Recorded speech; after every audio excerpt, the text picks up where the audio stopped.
Спикер Нижней палаты американского конгресса Майк Джонсон неожиданно для многих внес законопроект о военной помощи Украине, практически до цента повторяющий тот самый закон, который Джонсон сам же и тормозил в течение полугода.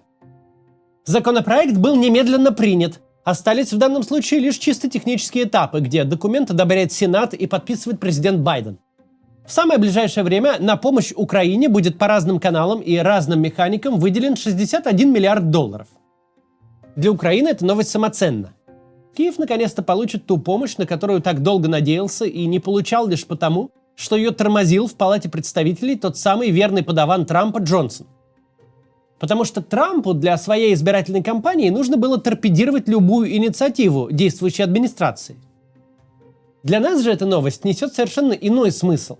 Ведь мы понимаем, и с этим особо никто не спорит, что все надежды Путина и его окружения об окончании войны на своих условиях держатся на том, что вот-вот к власти придет наш парень Трамп и прикажет Зеленскому сдаться. Звучит как безумие, но не для того, кто вырос в Советском Союзе. Советская логика абсолютно непостижимая для сегодняшнего человека. В этой логике уживаются два противоречивых соображения. С одной стороны, США – вечный враг, с которым идет противостояние не на жизнь, а на смерть. И все бытие проходит в осознании, что прямое столкновение двух сверхдержав неизбежно. С другой стороны, Союз как бы признавался, что враг этот принципиально непобедим.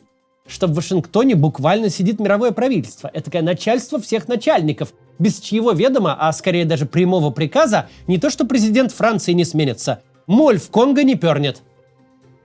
Что даже те, кто как бы Америке противостоит, даже сам Советский Союз существует постольку-поскольку в Белом доме не против. Так и получается, что противостояние сочетается с поклонением, с желанием привлечь внимание и заслужить похвалу. Люди в этой логике выросшие принесли ее через всю жизнь. Нет на свете ничего важнее, чем американская политика, американские выборы и их результаты. Ну и действительно, не считать же выборы свои чем-то важным, не говорить же на полном серьезе о конкуренции между Путиным и Слуцким, не радоваться же цифрам, которые сами же и нарисовали. Важное, оно все где-то там, и оттуда на нас влияет. На этих выборах теперь есть наш человек, есть без 5 минут кандидат от «Единой России». Он говорит о том, как ни цента больше не даст Украине, как договориться с Путиным о мире за 24 часа, то есть на условиях Путина. Кандидат же этот не просто за Путина, он за Путинее всех путинских. Это наш Дональд. И тут хлобысь, спикер Палаты представителей, который без звонка от Трампа даже зубы не чистит, резко меняет свое мнение и становится главным защитником Украины. Как же так вышло? Если бы эти блаженные идиоты из Кремля знали, как устроена американская политика и в чем разница между праймерис и национальными выборами, то фрустрация не была бы столь болезненной. Как же хорошо, что они не знают об этом ничего. Давайте же вместе объясним им, почему Трамп на праймерис друг, товарищ и брат, а на выборах дает Украине 60 миллиардов. Поговорим о причинах такого совсем не внезапного переобувания, совершенно нормального для американской политики.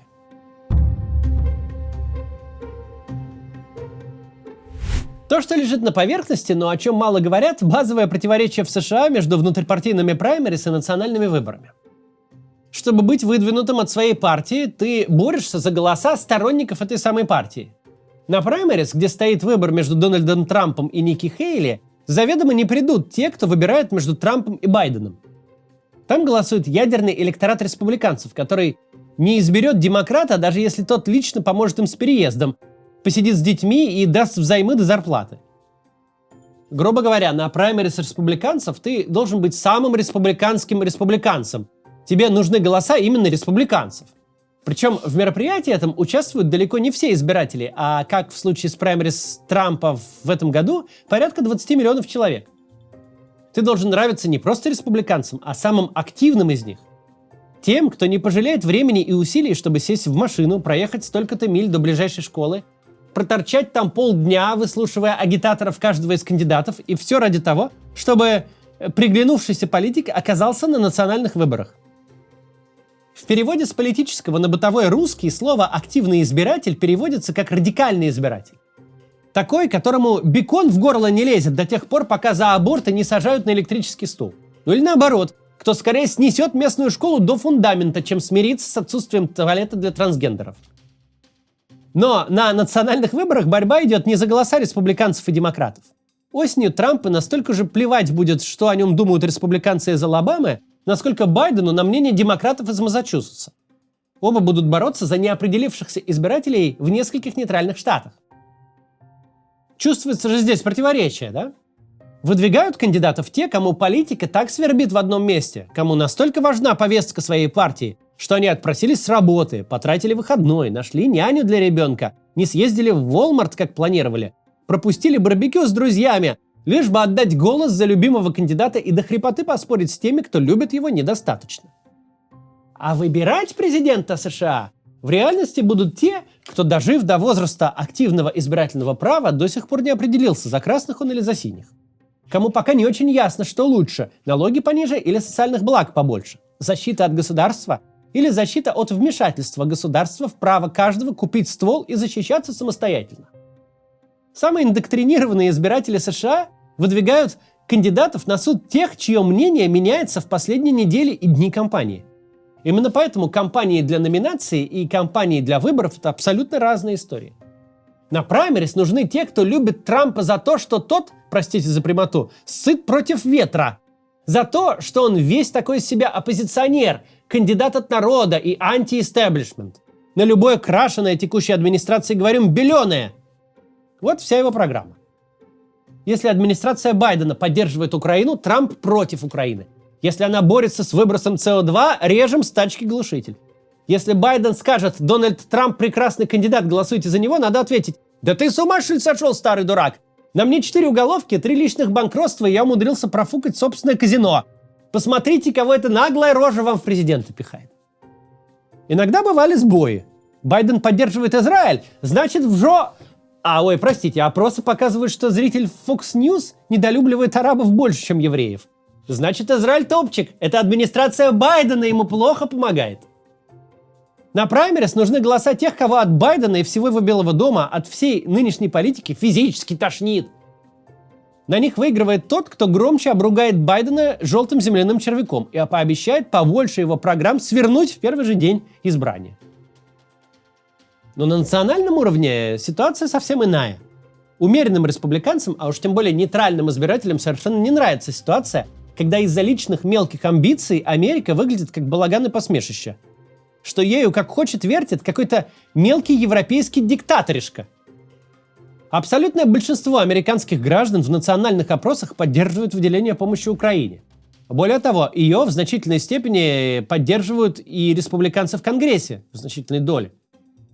У нас это не до такой степени освещалось, но предыдущий пакет помощи утонул в Конгрессе не потому, что республиканское большинство против него голосовало, но потому, что верный подручный Трампа, спикер Майк Джонсон, просто не ставил его на голосование. Сейчас Трампу не нужны голоса тех, кто готов штурмовать Белый дом в шапке с рогами. Эти-то и так никуда не денутся, проголосуют. Сейчас Трампу нет нужды строить из себя буйно помешанного. Не нужны и бесноватые трамписты, вроде Марджори Тейлор Грин, которые слишком сильно любят Путина и хотят пересажать всех демократов и вообще пытаются быть большими трампистами, чем сам Трамп. Таких сейчас радостно мочит протрамповская пресса, изображая не как верных пехотинцев Трампа, а как русских шпионов. Потому что наступил тот этап избирательной кампании, когда нужно слезть с броневика и стать кандидатом, за которого не побоятся голосовать умеренные избиратели. Ведь если эти избиратели не усадят его в кресло президента, то присяжные на долгие годы засадят его в тюрьму. К чему я рассказываю вам эту длинную и увлекательную историю? К тому, что надо осознать простой факт. Дональд Трамп в гробу видал Украину, Россию, Европу, Путина, Зеленского и НАТО. У Трампа есть одна задача – избраться. Если штабные политтехнологи решат, что поддержка Украины всем понравится, что добавит Трампу шансов, Боинг 757 с большой надписью «Трамп» на фюзеляже немедленно вылетит в Киев с Дональдом на борту, и тот лично Зеленскому пообещает, что в отличие от сопляжуя Байдена, не будет мять булки месяцами, а на второй час инаугурации отправит корпус морской пехоты на подмогу под Часов Яр. Ну, вообще-то нам тут с вами интересно не американская электоральная эквилибристика. Пусть американцы с ней сами и разбираются. Здесь интересно, что наши же кремлевские старцы оказались натурально реднеками из Алабамы. Они поверили, что Трамп это все всерьез. Они ведь всерьез восприняли разговоры о прекращении военной помощи Украине как предвыборное обещание, причем данное им лично. Вся политика России сейчас стоит на том, чтобы вот еще немного продержаться, немного дотянуть до американских выборов, на которых победит добрый царь Дональд и за руку притащит плохого боярина Зеленского в Кремль, где тот подпишет все на свете, капитуляцию и явку с повинной. Риторика, которая была рассчитана на самого невзыскательного американского избирателя, на жителей глубинки с низкими доходами, нашла преданного слушателя среди кремлевских строителей дворцов. Показательнее всего здесь сейчас молчание российской пропаганды. Они ж такие надежды возлагали. Путин же интервью Такеру Карлсону дал. Они ж свои, они ж республиканские, они ж вместе против этого Белого дома и Байдена. Но оказался-то отец не отцом, а сукою. Оказалось, совсем они ему не братья. Оказалось, что вообще-то Трамп кремлевским старцам ничего не обещал, на крови не клялся и землю не ел. Что кандидат в президенты США вообще-то в путинскую администрацию не нанимался. Что месяц назад ему были нужны голоса фермеров, чей пикап украшен флагом конфедерации, но теперь ему нужны голоса инженеров завода Lockheed Martin, для которых пакет помощи Украине – это деньги, которыми они будут платить ипотеку. И теперь верный соратник Трампа, спикер Джонсон, который полгода отбивал любые попытки принять проект военной помощи Украине в любой форме и с любыми компромиссами, теперь Джонсон сам переобувается в прыжке.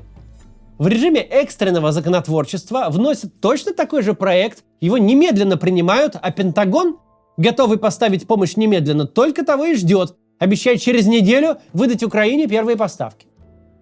Люди, привыкшие всех использовать и кидать, теперь грустят, что американец оказался хитрее и кинул их самих. А они ведь действительно поверили.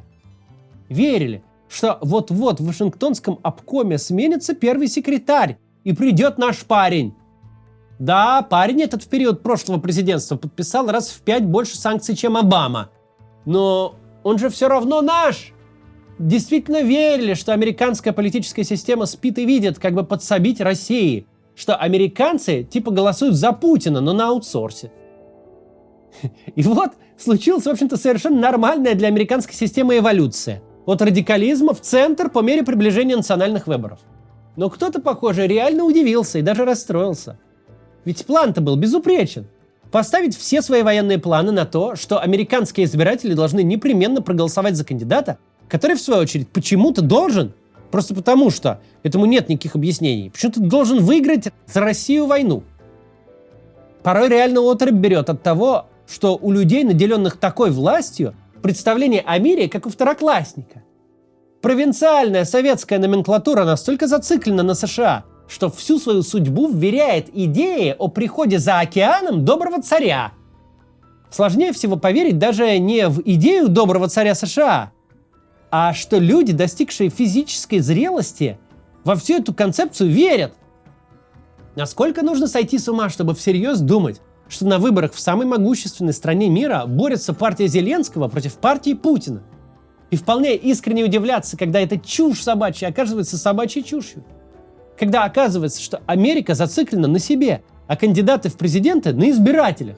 Когда оказывается, что Такер Карлсон, пусть и почтил своим высочайшим визитом Москву, но не принял Путина в Вашингтонский комсомол. Ты все свое будущее ставишь на кон, уповая на американский предвыборный срач. А выясняется, что ты не особо адекватно представляешь себе мир и его устройство.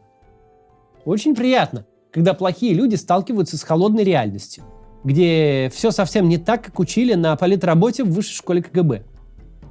Давайте сегодня не будем делать никакого вывода, а просто послушаем тот дивный звук, с которым сдувается эго тех, кто на полном серьезе поверил, что вертит американскими выборами в свою пользу. До завтра.